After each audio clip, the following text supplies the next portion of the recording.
How big is American soccer really? Now, before I dive into this topic, I just want you to quickly subscribe, like, and share this video. It takes me a lot of time to make these amazing videos for you, and you'll find this one particularly informative. Without further ado, let's talk about American soccer. Yes, Messi is here. The stadiums are louder, the Apple deal made headlines, but here's a real question. How big really is soccer in the US? Let's cut through the hype and look at what the numbers actually say. And in this video, I'm going to take US soccer, Major League Soccer, and compare it across all the other sports and really get an understanding of how much it's growing, how fast it's growing, and how far it's yet to go. And here's a little bit of a spoiler, it's nowhere close to the Big Four. So let's look at revenue, big picture. The MLS in 2023 made $2 billion in revenue. Sounds strong.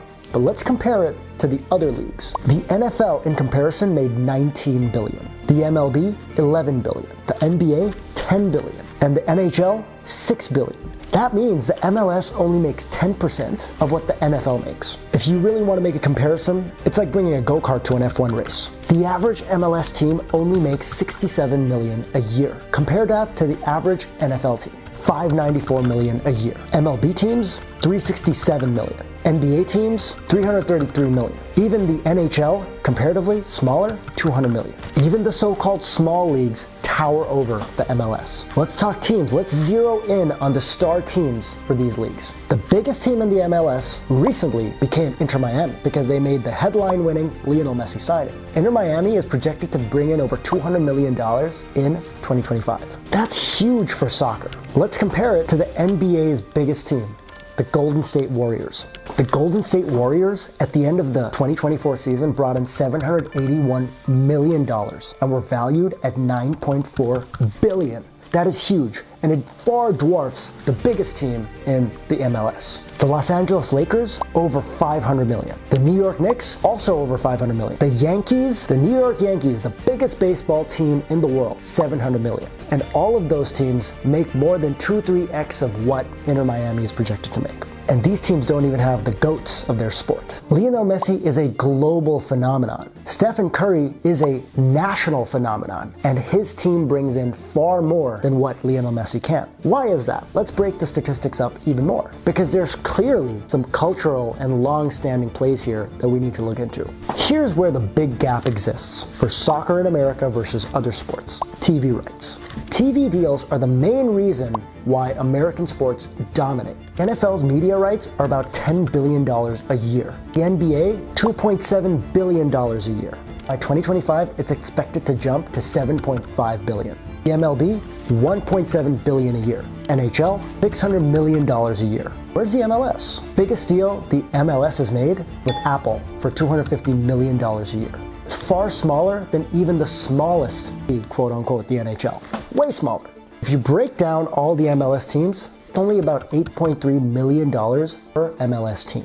Compared to NFL, the amount of teams the NFL has, that's $300 million per team. There's a huge, staggering difference in the popularity, and media rights and the media deals directly reflect that. What does that mean? There's just far more people watching those sports more than soccer.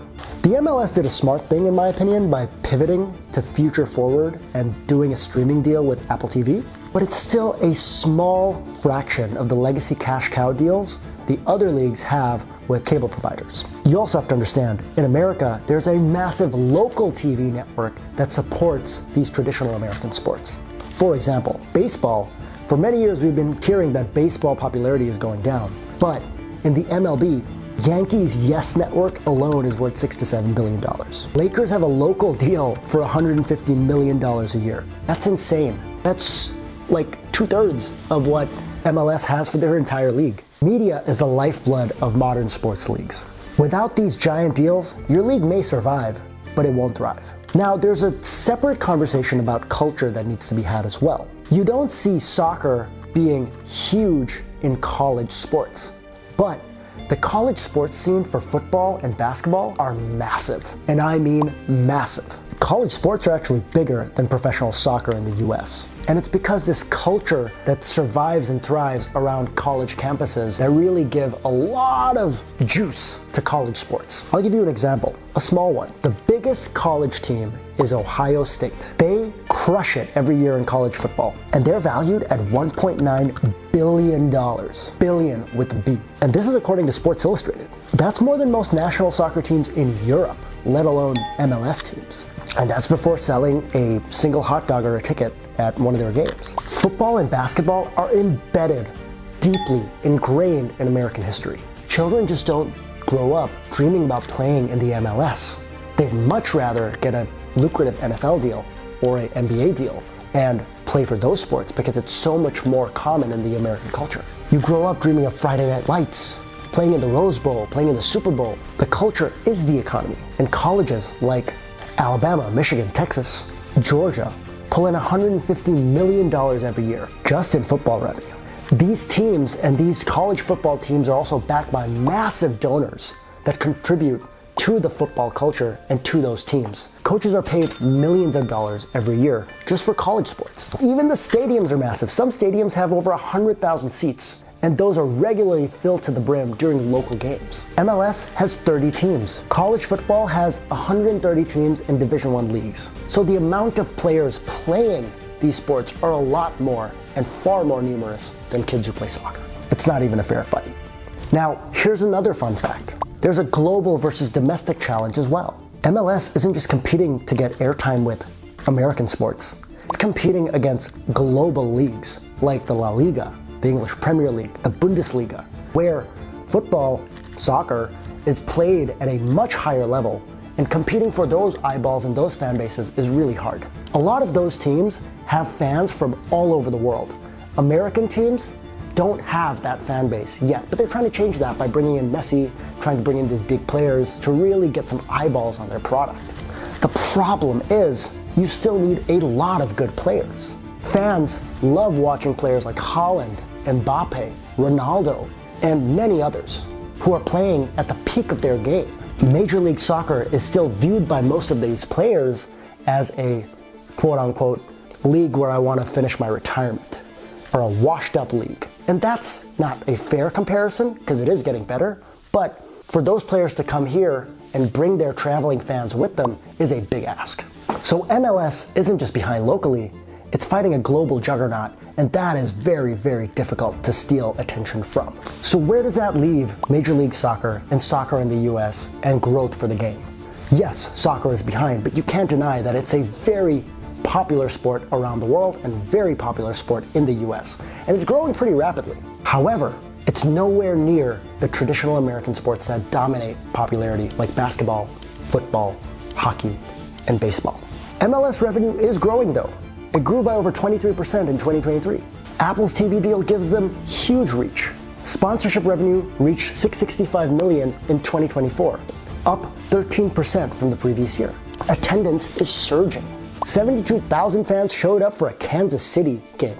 That's huge. It didn't happen before.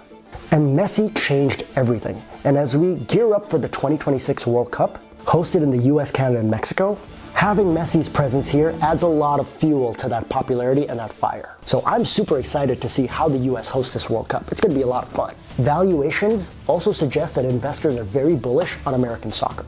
As soon as Messi came to Inter Miami, their valuation shot up. Before Messi came to Inter Miami, apparently the valuation was only 600 to 700 million. After Messi's arrival, it skyrocketed to 1.2 billion. So again, how big is American soccer really? Let's break it down and summarize.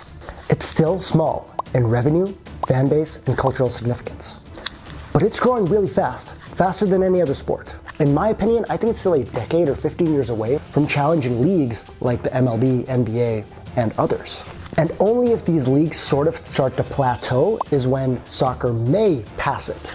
But that's still a big maybe. So is soccer big in America? Yes, bigger than ever, no doubt. But is it king of the hill? Not like Messi. And it probably won't be for a very long time. They'll probably compete with the NFL, probably say in 2035. So if you like this video, give this video a like, subscribe, and make sure you join this channel and this community because I love making these videos for you.